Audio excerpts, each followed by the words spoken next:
E benvenuti in questo nuovo video. Prima di cominciare questo pre-partita di Venezia-Frosinone vi chiedo come al solito il like e di dire la vostra qua sotto con un commento. Se volete potete abbonarvi a solo 1,99 € per avere il video pagelle il giorno dopo la partita e ovviamente per vedere questo video senza pubblicità, così come tutti gli altri che facciamo. Se volete potete anche assegnare i vostri punti hype al video per farlo girare un po' di più e andiamo direttamente al focus.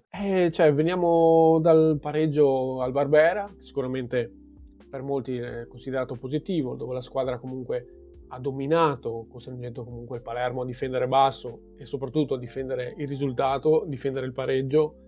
E da qui però devo dire il rammarico per la mancata vittoria, almeno per quanto ci riguarda, per quanto mi riguarda in questo caso. Perché ci è mancato davvero solo il gol, perché per il resto abbiamo fatto una grandissima partita.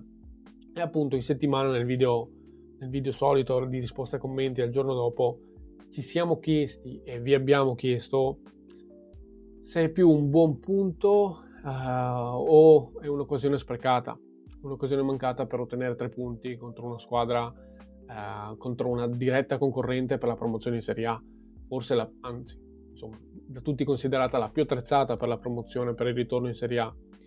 E per quanto mi riguarda, riguardo il match, appunto, ho guardato più onestamente al bicchiere mezzo vuoto, perché secondo me meritavamo ampiamente di vincere, per quanto fatto vedere soprattutto nel secondo tempo, ma anche a tratti nel primo.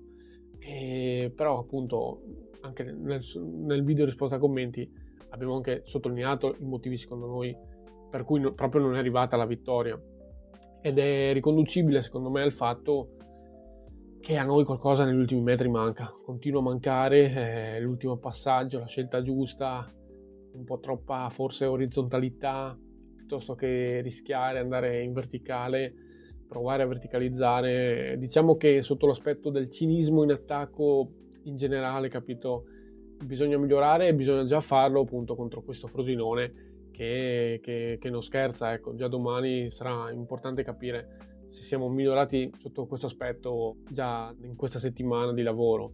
Proviamo comunque a ipotizzare la formazione che sceglierà Stroppa per il big match, perché di fatto per me è un big match contro il Frosinone.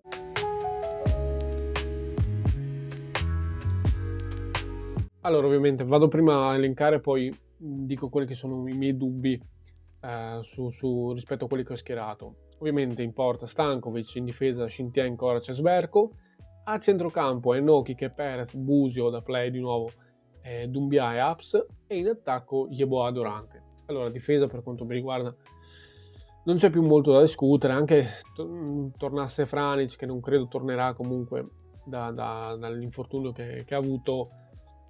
Per me Sverko comunque al momento è insostituibile, anzi lo vedo veramente bene, l'ho visto veramente in forma e sarà difficile per Franic riprendersi il posto per quanto mi riguarda. Lo apprezzo davvero tanto.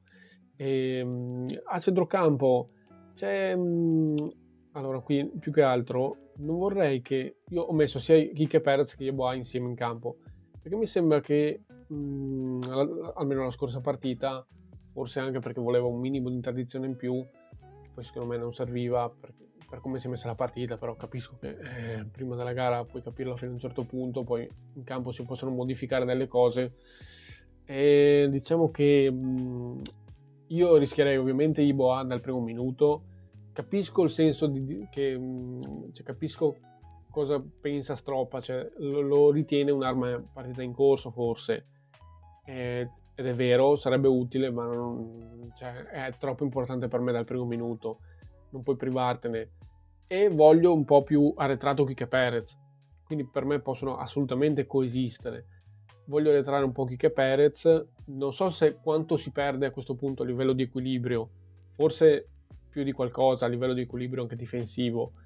Risulteremo ancora un po' più spinti in avanti, non so se contro il Frosinone possiamo permettercelo, perché comunque è una squadra che attacca pure lei, questo da capire, però ecco, per la qualità tecnica che possono darmi in campo non vorrei rinunciare a nessuno dei due, né Kike Perez né Yeboah, anzi li proverei tutti e due insieme in campo, ovviamente uno da mezzala a sinistra, Kike Perez e Yeboah più da seconda punta, e prima punta qua c'è il probabile ballottaggio ancora a Durante fila, però per quanto mi riguarda una doppia bocciatura per Durante mi sembrerebbe davvero strana. Cioè, doppia bocciatura tra l'altro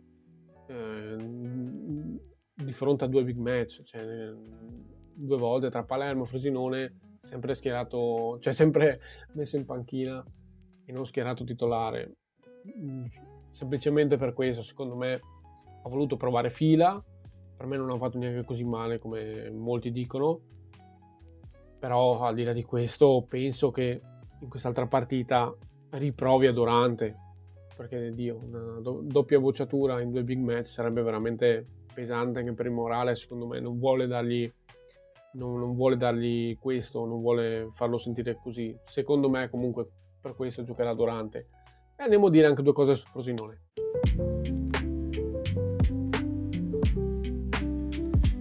È un bel Frosinone, è la squadra prima in classifica insieme al Modena, non ha mai perso, quindi imbattuta in queste prime 6 partite, 4 vittorie e 2 pareggi. Arrivano dalla vittoria in casa contro il Cesena per 3-1, squadra con cui tra l'altro noi abbiamo arrivata la nostra prima sconfitta in campionato, squadra allenata da Massimiliano Alvini, allenatore che insomma per chi conosce un po' la Serie B si conosce comunque un allenatore propositivo, un allenatore giochista, ecco, che fa un calcio appunto propositivo, coraggioso. In queste prime partite ho visto che ha variato, alternato un 4-2-3-1 a un 4-3-3, proprio 4-2-3-1 secondo me. È una squadra ovviamente, come vi dicevo, che crea tanto, propositiva e soprattutto aggressiva, la vuole così il suo allenatore, prova col pressing a recuperare subito palla velocemente, prova a tenere un baricentro abbastanza alto per non farsi schiacciare troppo nella sua area. È comunque una squadra di ritmo, di intensità, con dei buoni singoli, con ottimi singoli, possono magari diventare ancora, possono prendere una nomea diversa dopo una stagione con Alvini sicuramente, perché sulla carta comunque non è una squadra che tu dici vabbè, vedo la formazione e dico sono dei fenomeni, normale che siano primi. Un po' ti sorprendi anche, però anche rivedendo l'ultimo match mi sono piaciute molto le 2 ali, ossia le 2 ali loro, Gedgemis e Kvernadze, che però tra l'altro non ci sarà perché è stato espulso nell'ultima partita, quindi non lo vedremo. Secondo me è meglio perché è un giocatore assolutamente qualitativo. Ma al di là dei singoli, in generale secondo me si può dire che la vera forza, il vero motivo per cui ha fatto tutti questi punti fin qua la squadra non è tanto nei singoli, che per carità magari appunto si faranno notare adesso e magari come dire, emergeranno definitivamente come nomi importanti anche magari per la Serie A, quindi contano.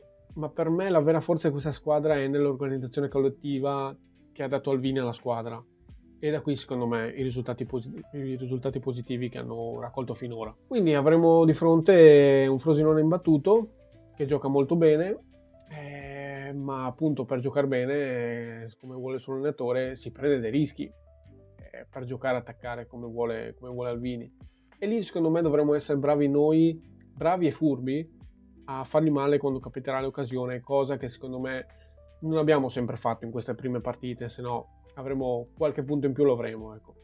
Cioè, per dire, anche noi contro il Palermo siamo stati bene in campo, no? Parlavo bene del Frosinone, non posso non parlare bene anche di noi, al di là che sia mancato il gol, la giocata giusta, e manca la ciliegina sulla torta, il passaggio giusto per poi concludere la rete.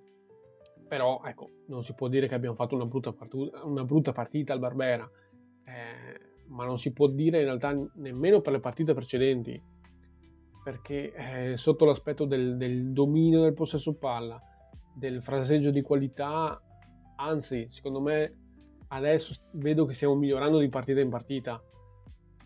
Davvero manca, mi dispiace ripetermi, manca solo la ciliegina finale, il compimento di quello che crei. Quindi sono fiducioso anche se di fronte avremo la prima in classifica, un avversario complicatissimo per come gioca. Proveremo a fargli fare la prima sconfitta in campionato. Questo deve essere il nostro obiettivo, perché questo per certi versi può essere considerato uno scontro che ci dice molto sulle nostre reali ambizioni. Ci dirà se siamo pronti a combattere realmente, ecco, per i primi posti. Questo è un po' il mio pensiero. Se volete aggiungete pure il vostro qua sotto nei commenti. Ne riparliamo insieme. Se volete potete lasciare un like, se volete potete anche abbonarvi per vedere le pagelle il giorno dopo la partita e potete vedere tutti i video nostri senza pubblicità, che capiamo dia molto fastidio, ecco, da usufruitori capiamo. Se volete potete assegnare i punti hype per far girare il video. E sempre Forza Venezia, e sempre Forza Unione.